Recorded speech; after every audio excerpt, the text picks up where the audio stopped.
It is time now for the PHT Power Rankings presented by GNC. McHugh, Dominic, Mike Babcock. Let's take you through the current top 10 from our friends over at PHT. On top of it all, the Colorado Avalanche, preseason favorite to capture the Cup. Then after that, it's the reigning Stanley Cup champion Lightning.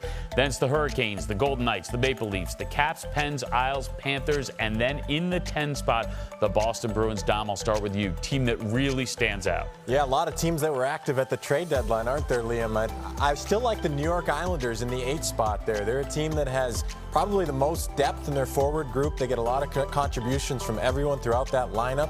They added some important pieces in the absence of Anders Lee. I like their chances in the playoffs. They play a heavy game, Babs. They really do, and they're well coached and they're organized. Like you say, real deep. Lee's going to be a loss. When I look at that group, though, I can't help think about Tampa. I mean, they just added Savard, and you think about their D. It's unbelievable, as good as anybody in the National Hockey League. Then Kucherov arrives. You didn't trade for him, but it's like you traded for him. Shows up at the right time.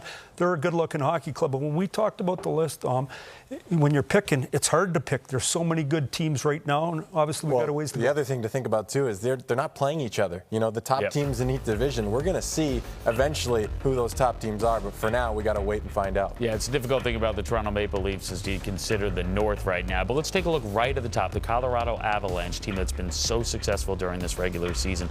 Are they built for playoff hockey? Well, speed, active back end, way more depth up front than they had. They continue to build. They've done a really good job of getting better and better. Until you do it at playoff time, you never know you can do it at playoff time. But I bet you they like their chances. Well, the thing that they did, though, was last year they were ravaged by injuries in the playoffs, and this year they got those insurance policy guys at the deadline, hopefully to avoid a similar fate. They're in the 1 spot right now, and those were your PHT Power Rankings presented by GNC.